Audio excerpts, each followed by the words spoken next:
And the audio is going. All right.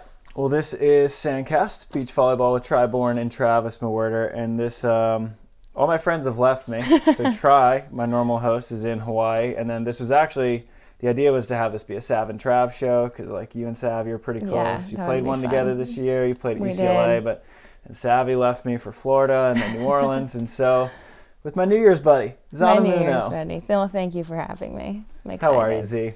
I'm good. I'm like just getting back in the sand, and I'm tired. It's been like an adjustment because we took some time off, but I think it was much needed time off. Yeah. But I'm excited to like get back to work. Yeah. How much time did you take off? Like, what does it look like for you? Because we kind of talked about it over New Year's. Yeah. You're like a naturally gifted volleyball player. You've been playing for such a long time. It might not take as long for you to come back to it as it doesn't feel like that, but I was lifting and everything through the country quota for the 4-star in Brazil, and then I never stopped lifting because I just didn't. I like to have something every day is very important for me. Yeah. So I kept lifting all the way through. I went to Poland for 6 weeks. And I lifted like 3 or 4 times a week there. I got in the sand twice, but it was like rough volleyball. But it was just good to like get some movement going. Yeah. And then I took off like Christmas, and now I'm back. So I don't know, like off the sand, like 6 weeks. Yeah. Is that a long time for you, or is that kind of a pretty standard break? I mean, I have no idea like what I'm doing. True. Like, I guess you are like, it wasn't that long ago that you were playing at UCLA. Yeah. So, and then like COVID, and we had those tournaments so late, that following year. I don't think I took any time off through the holidays. So I didn't take any time off. But during COVID, like in lockdown, I didn't do much. I wasn't like training. I was building a chicken coop. And playing boggle? Yes, playing boggle and like building a volleyball net out of like bird fencing. Yeah. Well, that's like such a cool thing. I'm so glad I finally got to see the chicken coop. I've had so many of the eggs, so I figured it was finally time to go see the chicks that produce them. What a cool little like ranch life you have up there. Yeah, it's like my saving grace. I love the South Bay. I grew up in the South Bay. And I've never really left LA. I went to high school in the Valley and then went to UCLA. I went to high school further than I went to college from where I grew up. So I've like never left, but to have like this space where I can just like be with the earth is like been so monumental for me. So the chickens are like my little fur babies, and it's just like fun to like, I've gotten like so attached to like the earth, like growing things and like watching a chicken like lay an egg and then you have breakfast. Like it's just so mind-blowing to me. Yeah. I'm like literal farm to table. Yeah, like and I'm obsessed with it. I just think it's so cool. Like I feel like we're so detached from our food. We just like go to the grocery store and it's there, and we have like no idea where it comes from. Mm-hmm. But once I got chickens, I like sort of got hooked, and now I like am craving, like I want to do it all. Yeah. Yeah. When did that start for you? Because for me and Dee, like COVID was and when the beaches were closed, we just started backpacking because we needed to be outside. Right. And so now we're just obsessed with all things outdoors. Right. And now we're looking at land in Wyoming. So I've always like loved gardening. Like my mom, I got a garden for Christmas in 6th grade, like in my backyard. That was like, and I had a garden at UCLA, and I don't think it was like till I got older and I realized like how valuable it was for like my person and like me as a human being. That's when I got like very addicted to it. I always like loved it, but I didn't realize like the value of it for not just like health but like for like myself as a person. Yeah. And then it just grew from there. Yeah. Now I like want goats and like cow. I want it all. Yeah. Yeah. My whole Instagram is just like farmers who like have every kind of animal. You are a Z farmer. Z farmer. It's coming one day. What's like the starter garden, like the starter pack for a 6th grader garden? You know, I don't do things very small. It wasn't like starter pack. I was like with like basil and green. No, it was like we went for it. I like sent like a Christmas list, and it was like 6 pages long of every type of seed and soil I needed. And it wasn't like the starter pack, but it immersed me quickly. That is so different. When I was in 6th grade, I was probably asking for like Pokemon cards and action figures, and you're planting a garden. Yes. Garden, like outdoors and clothes, and that just hasn't changed. It's just like clothes and like how can I like work with my hands. Yeah. 2 things you wouldn't put together. No. Very often. No, but I go for like the chic farmer. Like That's the goal. The chic farmer. I That's like the goal. Like dirty, but like also chic. I don't know. You're going to come out with like a farmer fashion line. Yes, I would love to. But like functional, because like we actually got to like get and shovel poop, but like look cute doing it. It's the goal. How great was it though? I mean, aside from it just being kind of a fun thing to do and a really cool experience, but I feel like it's awesome to have something outside of beach volleyball. Yeah. I mean, we both live in the South Bay where we don't need to drive anywhere at any point. And you can just like get stuck in this beach volleyball bubble where all you think and talk about is beach volleyball. Yeah. And it's just like such a little made up dream world. Totally. And then you get out and you do real things. It's awesome. I feel like it's just like such a little balance that you have. It is. It's like a great balance. It's hard like during season, like the balance is definitely skewed. There's times that it's like, but just to have that and like know that that's there is awesome. And I think we talked about it too. Like I built a chicken coop and I like love building IKEA things, but I don't know how to use like a saw and like make a pitched roof. Like and like to actually like build something and like see it come to life. Like we talk about in volleyball, it's like this changes are so small. And like when you do get that click, it's like so exciting, but they're very hard. And like emotionally, physically, they're like such big changes that are really hard over long periods of time.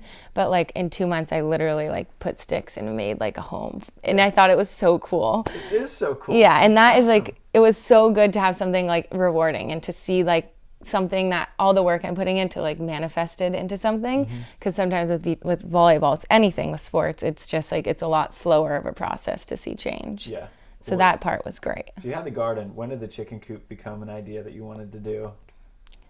Immediately. Like I've always loved I had chickens in college. Okay. We like my dad like worked at a ranch and we were at Farm Supply and we saw them and like I just like go like this and I get what I want. So I got 6 chickens and my mom was like, "What are you doing? Like what?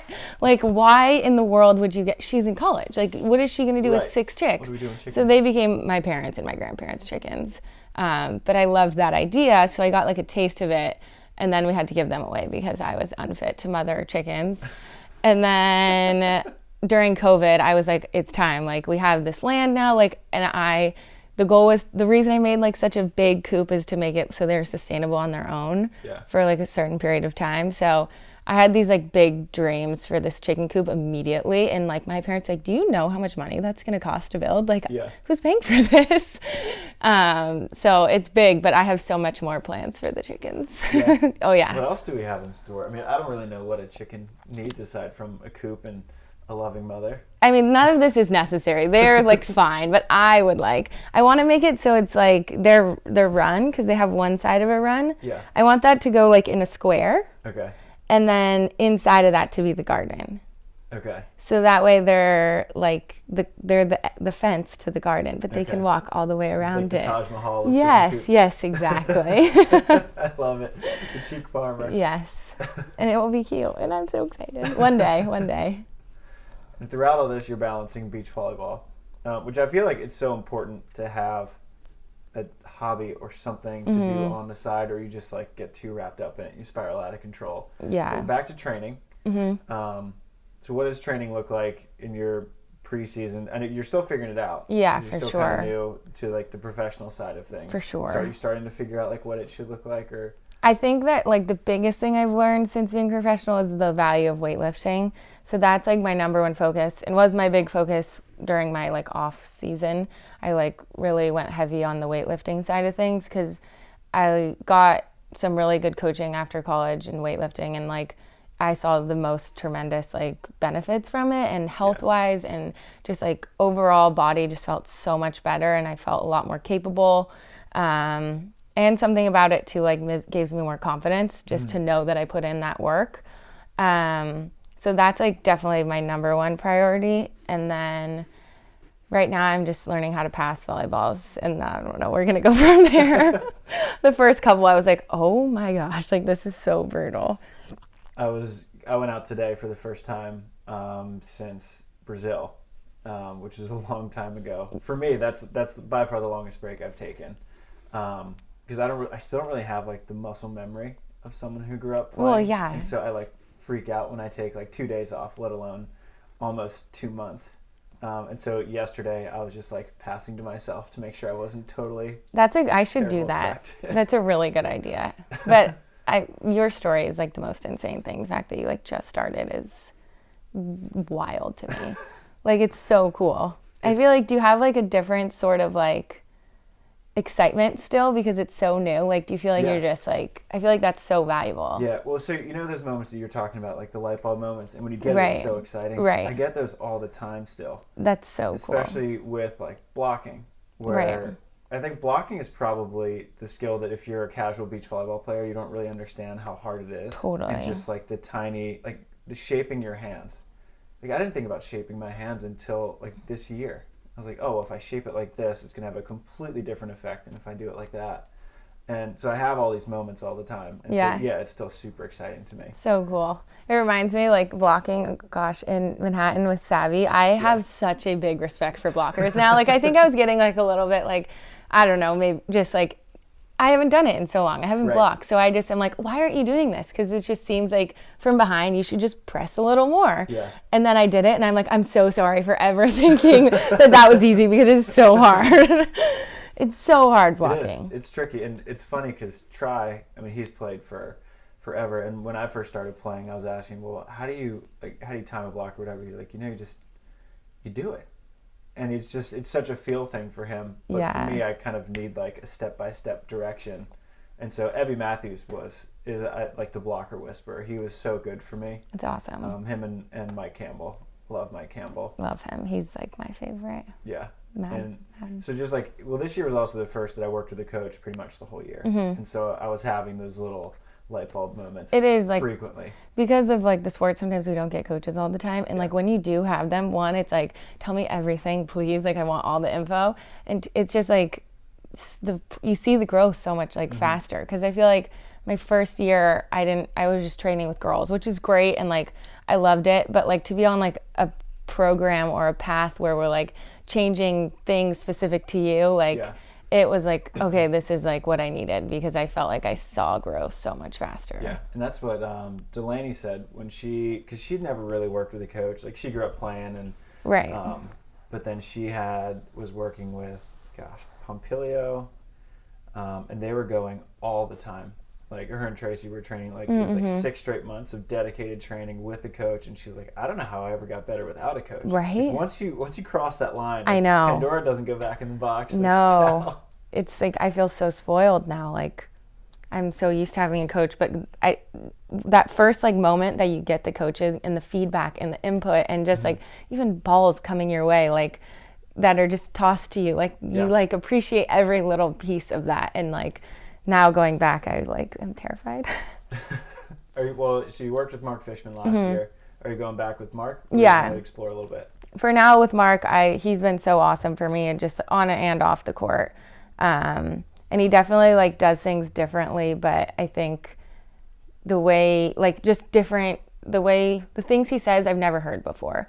And it's like challenging sometimes, but I think are nuances that like a lot of other coaches, in my opinion, maybe aren't there yet, or like just different ways of explaining things, which I think is awesome because I have played for a long time and like I've heard a lot of awesome feedback, but sometimes hearing it in just a little bit of a different way. And I think because he doesn't have like that as much beach volleyball experience maybe, or the stereotypical experience, he doesn't say it the same way that like we all hear it on the sand. So I've really enjoyed that, and just learning, and his like support in me as like a player, I think is like so hard on the beach. Like it's very rare that like somebody's like, hey, like I believe in you and I'm going to help you. And so I think that to me was like so awesome, and super grateful for that. I think that's one of the biggest things that I took away from 21 is the importance of having a team. Totally. Because like Adam was the first person I played like more than 2 tournaments in a row with, and we ended up playing I think like 16 last year.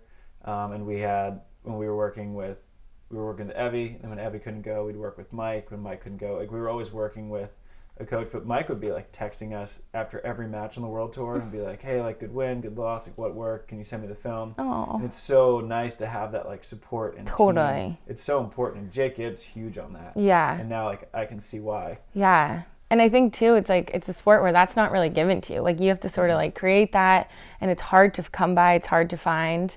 And I think when, like you said, like when you do find it, it's so, you see the benefits for sure. Yeah. I think Crissy and I found that this year too. We had Jeff Conover and Mark, and like in combination, them two and like us, always on the same page, Zooming, FaceTiming, like doing film, all of that. Like we saw so many more changes than when we were like at P1440 2 days a week, and then trying to find teammates. We were like partners, but we were too scared to text people. And so like the like shift and like having a team working for us, we saw changes like so much like faster and such drastic changes. Yeah.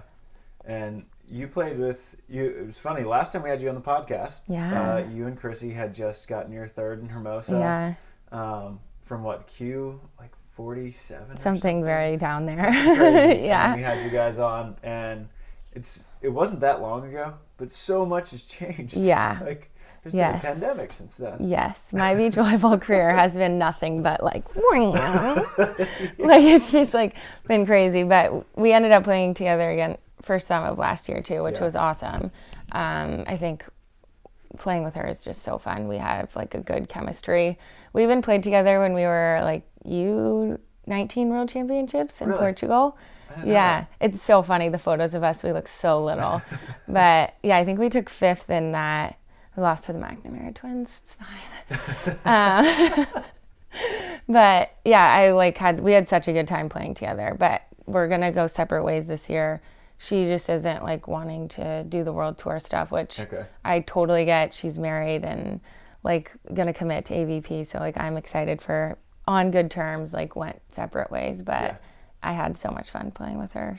We had a good time. I mean, you have fun playing with everyone, and you've played with a lot of different people of no fault of your own. Yes. Because, like you said, you started the year with Crissy, and you guys were great. You won the gold medal in Belgium, and then you got 3rd in AVP Atlanta, only lost 1 match, and then she was injured, and then you picked up Savvy, yes. At the last minute. Oh my gosh, yeah. Split blocking dream team. Yeah, that was fun. It was like good, like not great volleyball, but just like a fight, like a dog fight. And I love that about this sport specifically. Like you don't have to play your best, and you just like grovel.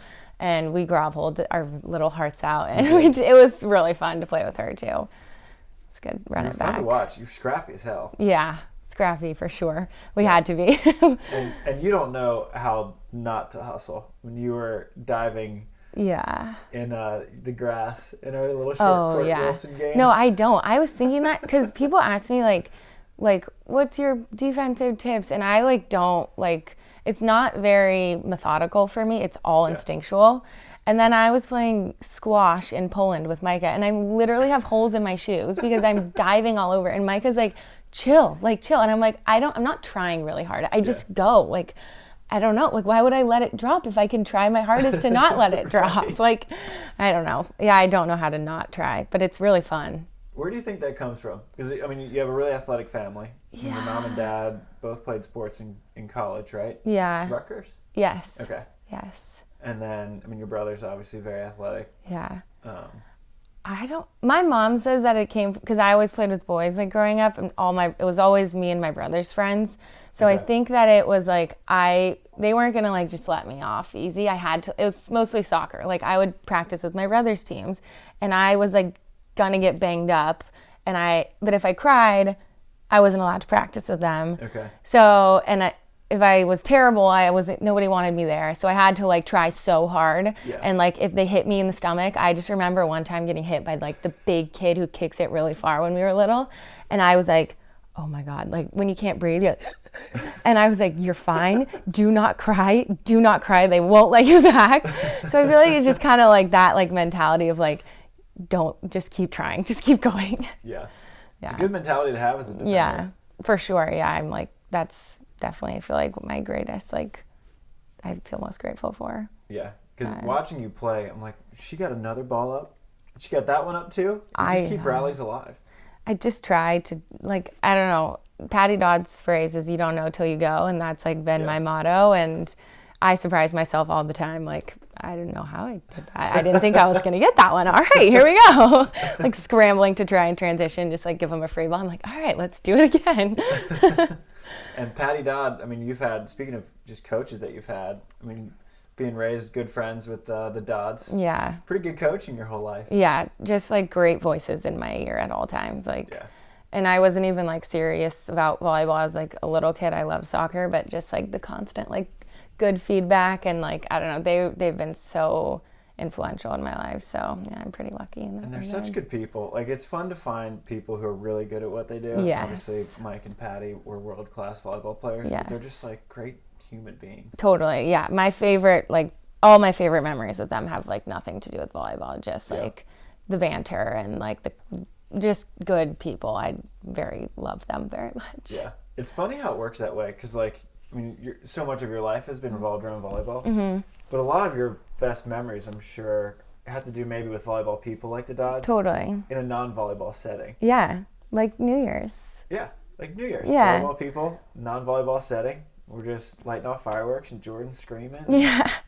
That is like what I've always like said about sports. It's like, it's just an opportunity for life lessons and life relationships. And like, I said that like at UCLA, and UCLA was like a really hard experience for me, but like life lessons every single day. Like, and so I wasn't like the best 4 years of my life, but I feel so grateful because I feel like I learned so much more in those 4 years than I feel like a lot of people will without like sports. I feel like they force you to learn a lot of things super fast. And then also like the life relationships, like from like little peewee soccer, like I still have great friends. And like just looking back, like all my friends were like my friends that I played sports with. Yeah. Yeah.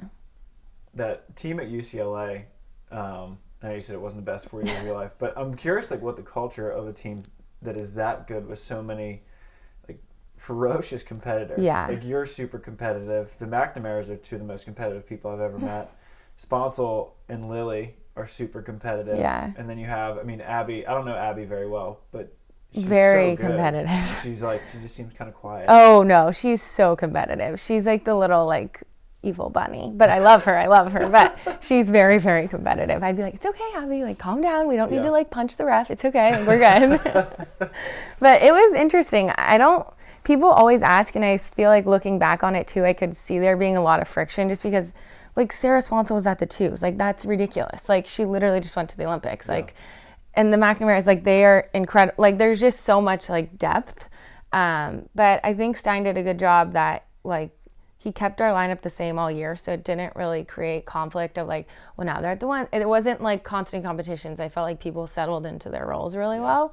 I did feel like a lot of the times like practice was harder than games. Like playing against like some of the like best players in the country every day at practice, and so that part was like awesome. Practices were fun and competitive and like feisty and all of the things. So I think that made everybody just a lot better. But yeah, just the fact that we weren't like switching up lineups every weekend, I feel like that allowed us to be like work and accept our roles and just try and do our best in our spot. Cause I don't feel like there was ever a conversation about like, well, I should be here or they should be here. It was just like, this is my job and I'm going to try and win this game. Yeah. So I feel like that was like awesome and probably pretty rare. Yeah, I think so. Cause even watching college now, they like the lineups change all the time, and sometimes like Dane at USC, he like blew up their lineup 2 weeks before Gulf Shores. And it worked out. I mean, they ended up winning, but I was like, wow, that seems pretty close. And then a lot of the coaches were like, oh, he knew he was going to do that all along, so we couldn't scout him. It's some funny tactics involved in college now. College is crazy. I think it's so cool. Like the way that it's all set up, I think that you can be very clever and creative with it. Or like in our case, I feel like we were just like pretty dominant. Yeah. It sounds really rude, but it's true. Yeah, I feel like we just were really good at what we did, and we just tried to do that, and we didn't try and mix it up. But you really can with the system, like, and like it's just such a fun like environment to be around. Like Gulf Shores is by far like one of the coolest sporting events because like you're at one court and then they win and then everybody runs to the next court and like it's just so fun. I think that they have like something they can totally tap into there. And I love watching it because even on ESPN they'll show the people running. It's so like, cool. This is so fun. One of my best friends who like knows nothing about volleyball, he has like friends in all different like sportings at the highest level, and he was like, that was like the most fun thing I've ever been to. Like when we sprinted over to your court and everybody like ran over there and then they blew the horn and like he's like, it was so fun. I was screaming, like it was so cool. And I was like, I know, like it's so cool. But yeah. Me and Tri have been talking about forever doing like a SANDCAST tournament where we do a college format. It'd be So we get Team fun. Hawaii versus Team South Bay versus Team, Orange County or Be so East cool. Coast or whatever. I think it'd be awesome. It would be so fun. Somebody mentioned a while ago, like, one of the formats in the AVP could do would be to, like, make it like other professional sports and have, like, an LA team and a Chicago team, and you do it in that format. Yeah. It would be so fun. I think that'd be amazing. It'd be so fun. It's because it's like anyone you talk to, everyone says the college format's the best. It's the Yeah. most watchable. It's the most intense. It is There's intense. nothing like when it comes down to one court. It's 2-2. So it's the third cool. set, and it's just like it's alive. Yeah, it really, really is. Unlike very many sports, I think it's very cool. Yeah. They did that well. Yeah. And now they expanded it. They doubled the field to Yeah. 16. It's That's crazy. a lot. It is. I talked to Brooke Niles and Russell Brock today and just asking them their thoughts on it. And they still don't know the format. And they don't know how the other 8 teams are going to be added. How many automatic berths are going to, because they're going to do like conference champions are going to get automatic bids. Okay. Which is great. But then with beach volleyball, like there's almost no conferences. Right. It's kind of weird because like there's not like the Big Ten, Yeah. ACC, they don't exist in beach volleyball. Right. So I don't know which conferences you choose. I was like, how are they still figuring this out? Yeah. It's not It that seems. far. Yeah. There's a lot of things we're still figuring out in this sport, I feel like. Yeah. It's always the kind of. NCAA is working. Yeah, It's it is so huge, cool. and it's awesome. It's so cool. So much opportunity. And I think it's cool, too, that they're bringing it to states like Louisiana. Like, Yeah. we're like, it's growing the game so much. And, Yeah. like, that's what we need. So Yeah. I think it's super cool. How well do you think your college experience prepped you for the AVP? Because I think obviously I've never experienced it, but I think when you're tied 2-2 with USC Yeah. and it comes down to your court, like that's a pretty intense moment. That's got to be close to a qualifier. Yeah, I think it definitely prepared me. I would argue that, like, the pressure is a little bit was larger, at least for me, for indoor. Okay. The indoor pressure was, like, still, at least then, I think it's changing, like, it's getting bigger and bigger. But, like, playing in Nebraska in front of, like, X thousands amount of people, that is, like, an unmatched feeling I've ever felt. And so that level of pressure, I think, was a little bit greater. But I think the practice that I got at UCLA, like, prepared me volleyball-wise, like, so well for the AVP. It wasn't like I got there and I was like, oh, my gosh, like, these girls are so much, like, better than I ever thought or something. Like, I was like, like, if we get the opportunity, I feel like we can, like, hang at least. Yeah. I didn't feel like I was, like, the best out there by any means, but, like, at least I felt like I could, like, fight. Yeah. So that aspect, I feel like I was very prepared. Yeah. Did you ever have a moment on the AVP where if you were playing in April or someone like that where you're like, oh, God, like I'm playing? Oh, yeah. April Oh, yeah. We had set point against April and Alex in Chicago, Crissy and I just, like, tanked. But regardless, after the game, we were both like, like, we just played them and we almost took a set off them. Like, I mean, it still feel that way. Like, anytime I play with, like, near or practice against any of those girls, like, I'm just, like, so blown away. I think at the AVP banquet, I was a little bit under the weather or under the influence. And I think I told Ava Ross's sister that she was my idol. I don't know if I actually said it to April, but I might have embarrassed myself a little bit. And I was like, you're so good. And you have so many great pictures to remember. Yes, yeah, I'm a really high quality photographer. If you ever want to hire me, just check out my Instagram. When you look back on last year, I think when you look at the finishes, an objectively great season. Totally, You got yeah. Third on the AVP, matched your career high. Won in Leuven, which was that your first international event? Mm-hmm. You won your first international event coming out of the qualifier. Yeah, it was cool. A nasty day of a qualifier. Oh my gosh, yes. It was so far, I asked Nicole Brana once, I was like, hey, do you have any tips? Like, going on my first trip, she's like, just pack rain gear. Like, we call it like the FIVB rain tour because everywhere it always rains. It has torrential downpour in every international event. Torrential, like more than I've ever seen rain. Every international event I've played in. Brno, it poured the whole time, right? It poured, and then it would be like blinding lights and then pouring, and it was but it was fun, like so much fun. I love playing in that, like, because it's just like, we're not handed everything, and it just makes it a little sweeter, I feel like. Yeah. But, I mean, you won an event, which was awesome. Yeah. And then you got third, and then you and Sav scrambled together, and you got a win. Got a 13th in Manhattan. And then you and Kelley Kolinske took a third in Chicago, right? Yeah. was and pretty almost awesome. made the finals. Yeah. Oh, That's gosh. pretty dang good for playing with 3 FIVBs with 3 different partners and 3 AVPs with 3 different partners and 3 pretty good finishes on each tour. Totally, yeah. No, I walked away feeling like really great about it. Definitely like felt like that's the thing like you said about beach volleyball. I just feel like there's so much room to improve on everything. Yeah. So like so hungry to learn and take that like next jump, but overall like definitely grateful for like how it went, and feel like put myself in a good enough position for next year and hopefully just keep going forward. Yeah. I don't know. And we kind of chatted about partners earlier. Yeah. But is there any like wish list dream partners, or is it just kind of waiting to see? Because with the women's side, like the top is still pretty loose. Like no one really knows yet. Yeah, I'm just waiting to see where the chips fall, kind of. Yeah. I would love to know and have like a certain team going to a certain direction, and there's definitely people I would love to play with, but I feel like have so much to work on my own right now that whoever I get, I'm just gonna like try and make the most of that. Just kind of like this last season, I just keeping the bar like everything's open. Yeah. Well, I think your ability to play so well with so many different people was kind of like the ultimate showcase for you as a player, because not only are you playing with different people, different skill sets, but different personalities. Totally. And who like want to do practice different and want to prepare different. And you manage to and travel different. I mean, traveling is one totally crazy thing that some people like get there the day before a tournament. Some people want like a full week. Yeah, totally.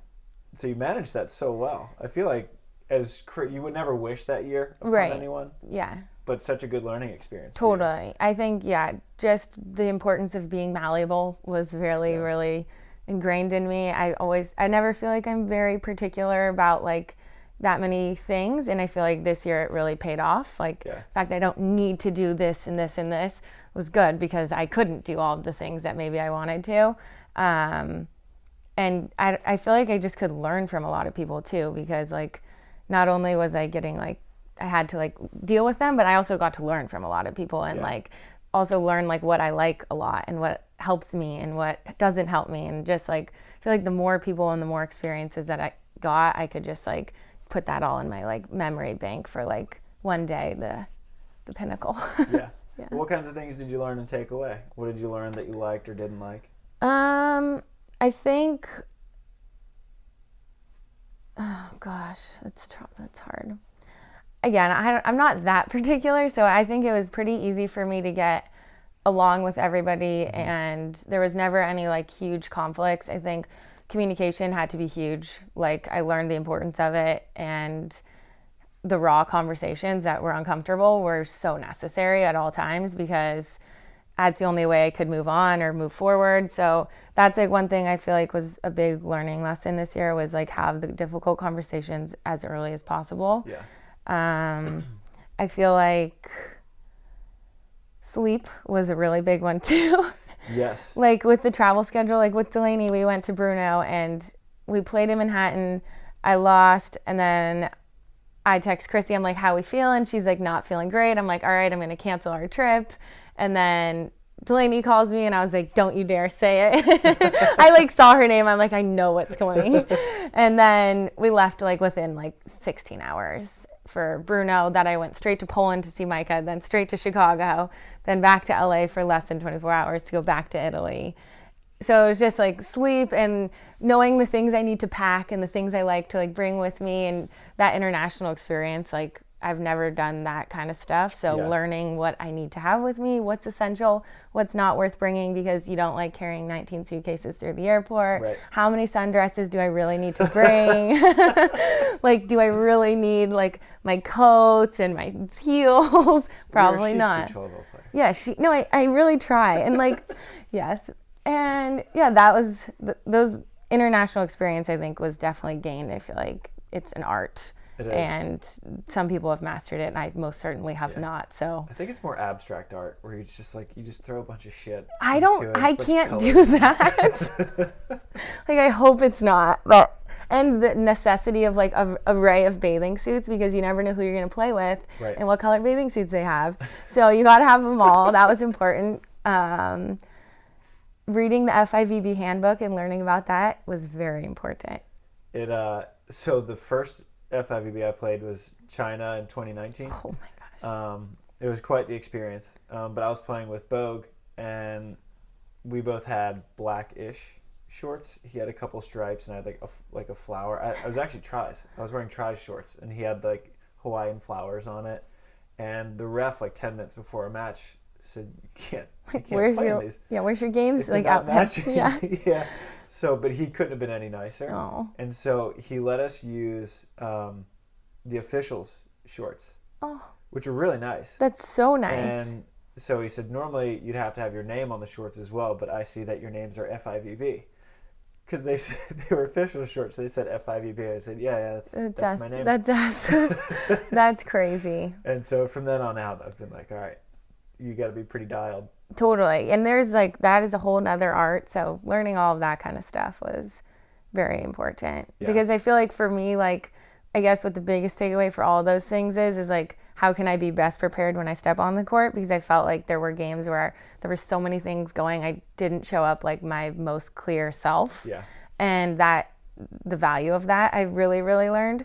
So how can I like mitigate all of the external things and like make that as simple as possible, or get that all handled at a certain time, so that way like when it's in 90 minutes before the match, whatever, I'm ready and I can like focus in. Because I think that with all the like things that kind of went crazy, there were days that I didn't do that, and I felt like those were like big learning lessons for sure. What are the things that you don't need to do them, but your pre-match or pre-tournament routine that are good things for you that you've learned you really want to include in your routine, or some things that you really don't want to make sure it's not there? I think like the warm-up process, I like, for the most part, I can just like jump in, or at least I thought I could just jump and be ready, and I was ready to go. I think the value of like being like overly warm, that's like extending my warm-up time for sure has been huge for me. So that way, like, I'm not warming up at all once the game starts. Like, I'm ready to go on point one. I think that was like a huge adjustment. What are things I need? I just like to have my things like organized. Like, I don't like having a messy bag or like scrambling, which I think is the nature of the beast. But in my perfect world, I would like to just like have my bag organized, have my water, my like water with just water, my water with my electrolytes, like my hat and my visor that I've chosen, the outfit that I'd like to wear for that game, and like everything just as organized as possible. Gotcha. Yeah. And then I don't know, I'm not super particular. I think having conversation with partners like before matches is like really huge for me. Like, I'm always say I'm like an energy player. I'm not like a mechanical player. Yeah. Like, I move with energy. I always just like very hoop-de-doo-dah. But I like really believe that I do, and I feel like I can give a lot of energy positively, but I can take a lot of energy positively. So like connecting with my partner before a match, and like not just a game plan, but like, how are we feeling? Like, what are our thoughts? Like, what can I do to help you if you're not feeling great? Like, having those sort of conversations have been really great for me to, one, just get it off my chest, but also see how I can help my partner. So that's something I love to do before games. And I think as a partner, it's great to have your partner asking you those questions, because it's just a way of you showing that like you care about the match and the result. Because a lot of times there's this like culture in beach volleyball and sports in general where it's like you want to win by trying the least amount possible, just to make it look like kind of the cool thing. Yeah. But I just want to see my partner try as hard as possible. Totally. And that's like a way of you, like, that's a good effort for you to say, hey, like, this is important to me. What can I do to make you better? Totally. Because, I mean, you're 50% of the team, and I'm 50% of the team. Right. So if I can help your 50% be as maxed out as possible, then we're going to be better. Totally. Yeah, I could not agree more. Anything I can do to, like, help you, and then sometimes for me, it's also, like, I've got stuff that I, like, hey, maybe I don't feel great about this, or shoot, my shoulder's not feeling great, like, I'm nervous, or whatever. Just getting that off my chest is, like, big for me, and I feel like vice versa, like, my partners have been like, hey, like, I don't feel good. Like, I need you to, like, be the vocal leader in this game. And, like, if you don't ask, a lot of times they won't say it, and then you just have to guess. Mm-hmm. So I feel like just asking and showing that you care about them as a person, because I like to be cared about as a person. Yeah. So, like, to care about my partner as a person before a game, so that way they know after the game, like, that regardless, like, I care about you as a person. Yeah. I feel like that is sort of lost, too, in this game sometimes. And it's like it's just two of us. Like it's such a unique sport, and like there's so much pressure on the individual and on the team, and like if somebody's not siding out, there's no like, oh well, it's my fault. Like, you know, it's like it's kind of obvious. So, and a lot of times that's me. So like just having those conversations and that like emotional connection and just like care for each other, I feel like is like so important. Yeah. And that's one thing that Delaney talks about all the time. She says that the best skill you can have is to be a good partner. Totally. And it's so important when you think about it, because it doesn't really matter. You know, you could side out like Phil Dahlhauser, but if your partner's not playing well, you're probably not going to win. So you need to be the best partner possible to help them figure it out. It's so important. Yeah, and I think, I don't know who it was, but somebody was telling me that about April, and like that she's just such a good partner and she hasn't always had like the easiest partnerships or whatever. Like it hasn't been just a cakewalk, but like she is such a good partner, and clearly that's working for her. So why aren't we all just trying to be great partners? Yeah. Because that's what the best in the world's doing. So sign April, you're my idol. It's okay. Well, April's Zana, she does. Who needs a partner? You blocked in 2012. Oh gosh. But with this year, we still don't really have a schedule. But you mentioned that Crissy's not going international. She's just staying focused AVP. But it seems like your focus then would be international too. Yeah. Do you have any, like, have you looked at the schedule that we have now and starting to map it out a little, or you just wait until everything comes out? I don't have a lot of points, so it really just depends. I wouldn't fall into the categories that the schedules have came out for. So I just depends on who I'm playing with and where we fall, because at this point I can't be like, oh, we're in this bracket and this is the tournaments I'm most likely. Well, I have absolutely no idea. So I wouldn't count you out for those categories. I mean, you played very well with Kelley Kolinske on basically no practice. In one tournament, you took it third. She's got oodles of points. Yes. No, if I have the opportunity, I will be at every single one I can be at. That is 100% my plan. I guess my plan for now is just whatever I can get into, go to, and get myself in the best position for trying to maybe one day go into the Olympics. That'd be fun. Yes, that's the goal. Is it like how important is the Olympics? Is it like one of those things? Because for April, it is the Olympics, or Kelley Clay is their sponsor. Like the Olympics they're just tractor beam laser focused on that thing. I don't know. I think that it's a pretty big thing for me. I think I've always wanted to go my whole life. I will cry when anybody gets a medal. I don't care if it's ping pong. I just cry. I think it's the coolest thing. And like I weep like a baby, like not just like a tear. Like I'm like like weeping. I just think it's like the coolest thing in sports. And I think that came from like me growing up watching Mia Hamm and like the whole soccer movement in women's soccer. I think that's where I kind of fell in love with the Olympics. And then I'm like a big fan of America, so I would love to like represent my country on that stage.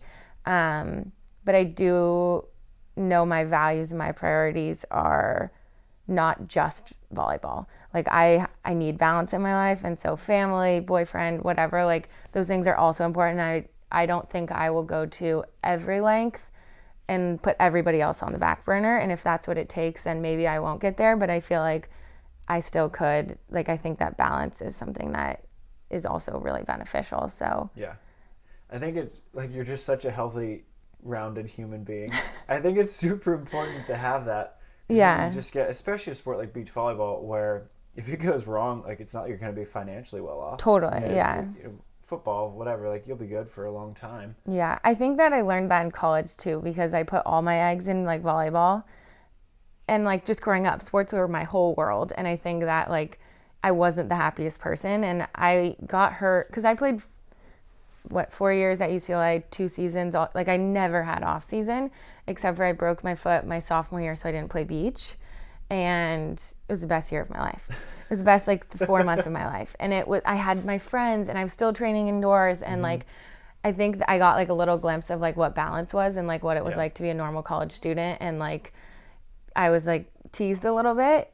But I missed volleyball and everything. Like it was never like, oh, this is like what it is for me. Like I still have that like fire in me, but I'm not going to play my best if I don't fulfill these other areas of my life. And I like really plummeted, I felt like at UCLA, like volleyball wise, because I was just drained. Like I didn't feel like I could give emotionally to my team. I wasn't a good leader, all of those things, because I wasn't like filling any other basket.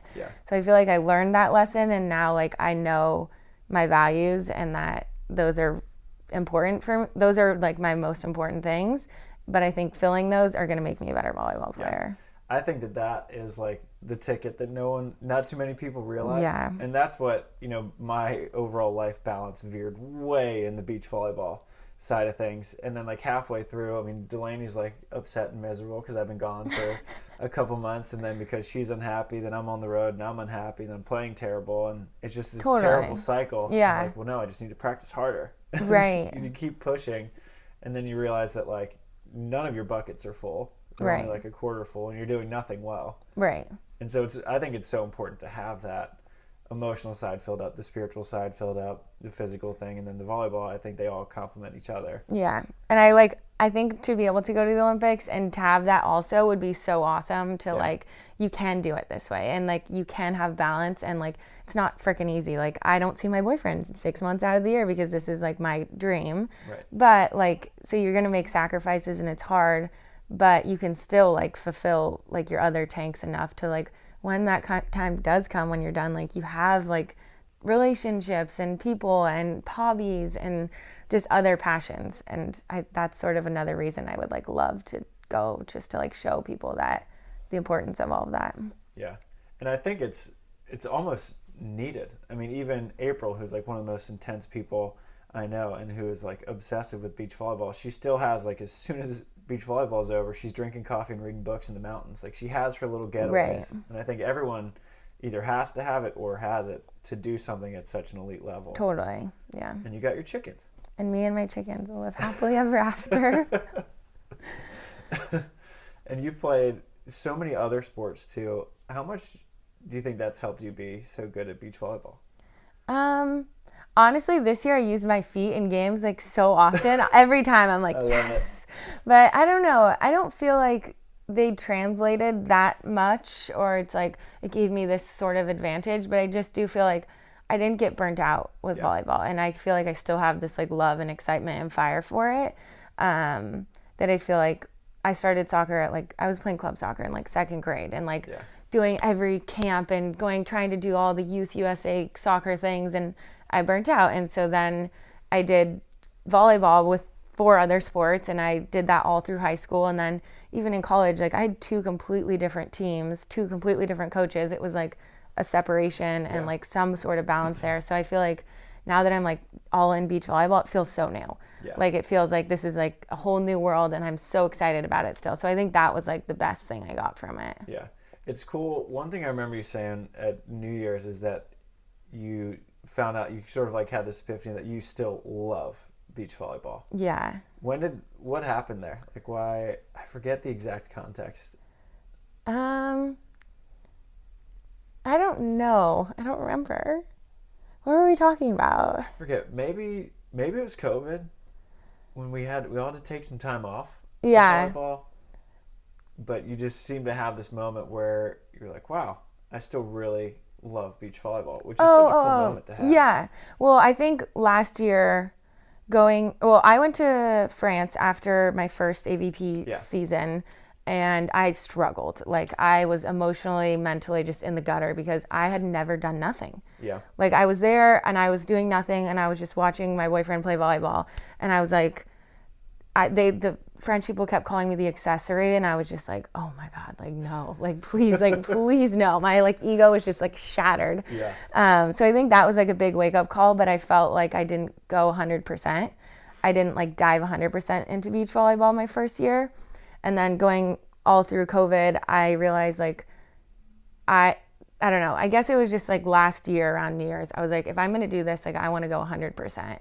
And because I love it. Like this is what I want to do. So if I'm going to do it, let's go like 100%. Yeah. And now when I went to Poland this time around, I was okay doing nothing because I knew that I like had given that all of my 100%. And I was like, now this is my time to relax and like enjoy time with loved ones. And instead of like feeling like, oh, I didn't give 100 or something. And now I'm back and I'm like, this is like, I'm ready to go now. Like I'm ready to go 100%. I filled those tanks. And like, I think I just had to make that choice. Like, this is what I'm doing. And making that choice last year was like, I just kept falling more and more in love with it because I gave 100% of myself to it. Yeah. And that's what this past like 6 to 8 weeks for me have been, where I'm like you, like I can't just do nothing. Yeah. But then I realized after doing something all the time for so long is like nothing is important. Yeah. Having some good nothingness. And it's hard, and it's like it's almost a challenge in and of itself. Like I accomplished doing nothing, and like that also feels rewarding. Yeah. It's good to be fully recharged heading into the season. Totally. And I think too, because this season was so like all over the place, like that break was like very needed. And I think for everybody, the season was just chaotic because everything was sort of last minute, and I think there was much needed like time to like give to self. Yeah. And I always forget just how long season can last. Like when I got out to practice today, I was like, I'm not jumping. No jumps. And I was like, well, maybe jump serve. Hit one line shot. I'm like, I know. No, like we're going to be playing till October. It's so easy to just start so hot. And then by July, we're like, oh, I need my break again. Totally. Micah always says that. He's always just like, why? He would say this at UCLA. He's like, why am I doing the assault bike for 6 minutes in August?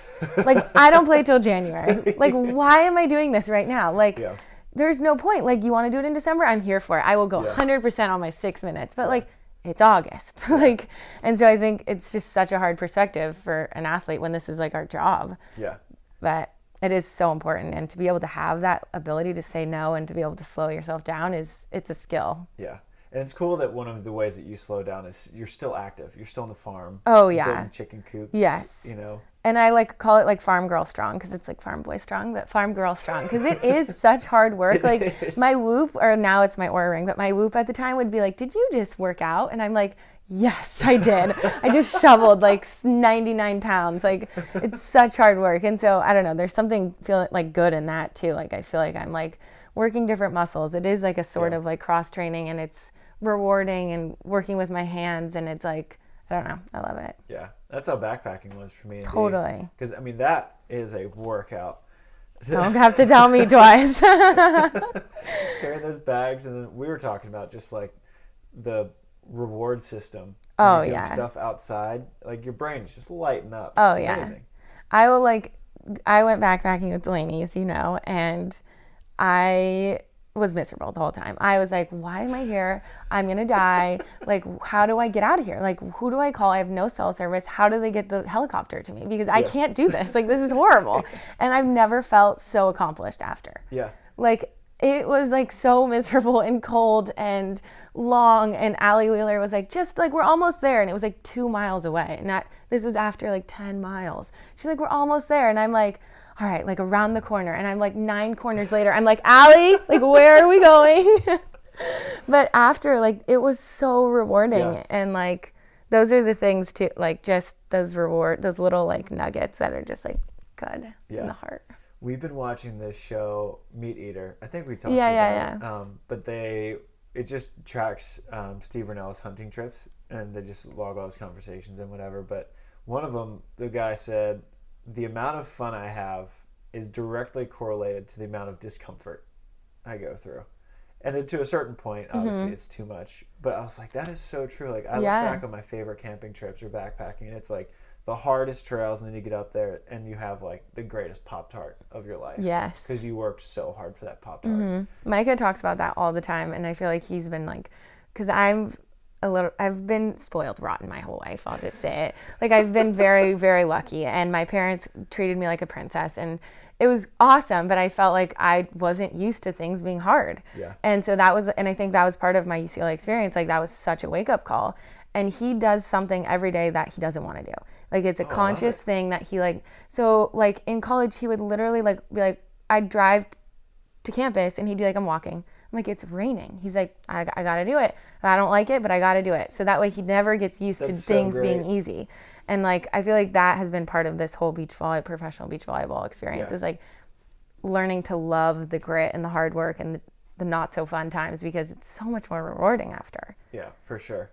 And so you must have had the most rewarding year of your life this past year. It was fun. You did a lot of hard things. Yes. But I also feel like I was so lucky. Like, I got to play with great people and, like, go to really cool places. And I even got to wear my cute dresses in Belgium and Italy. So it wasn't like I was living this, like, hard life. But, it was a really rewarding experience. And I feel like we talked about that when we were at New Year's. Like, I feel like I was satisfied with the work that I put in, and now it's like made me hungry to do it again, because it was like I walked away feeling so good, like proud of myself for like even like before Crissy and I were partners, like I would just train by myself. Like I didn't have a partner. I wasn't with, like, I was trying to shelf out any amount of money I could to get with these coaches, like, and it was like never really easy. But now this year I feel like way more proud and accomplished with like what I've put together. Yeah. And it's so cool to know what makes you feel proud and accomplished moving forward. Because what you did, I mean, it's just the hard work. Like, that's what you came to value at the end of the year.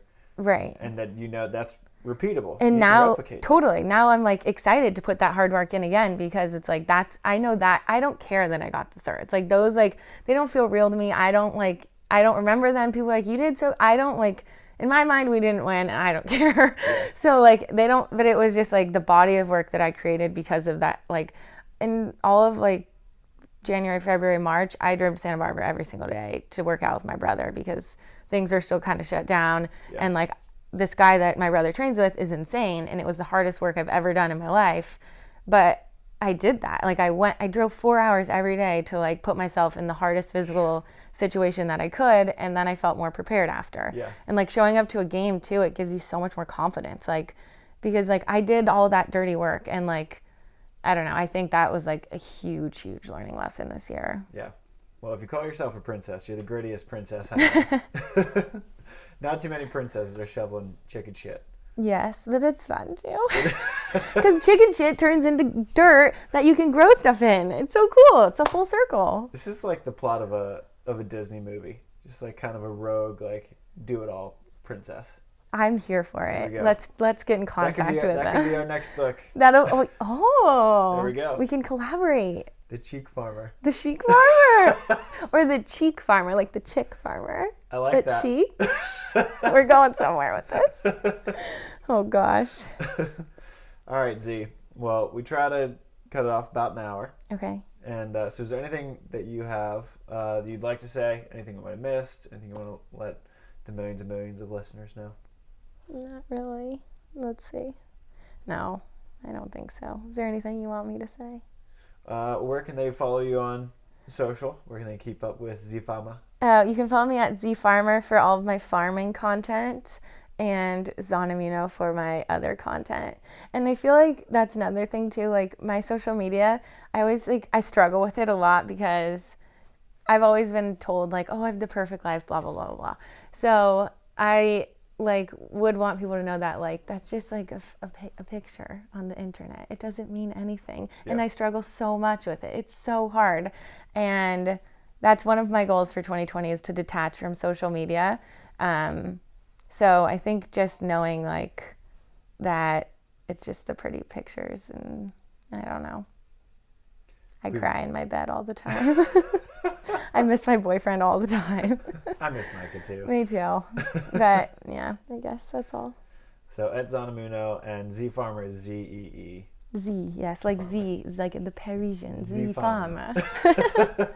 Yeah. Zana, it was great to go to the ranch. Great chatting with you again. I'm so glad you got to come. This podcast is a good excuse to hang out a little more. We'll get some more Ticket to Ride in Thank soon. you for having me. I know, Ticket to Ride. I'm down like 5, so I've been practicing. All right, Z. Thank you. Oh my God, if I said shoots.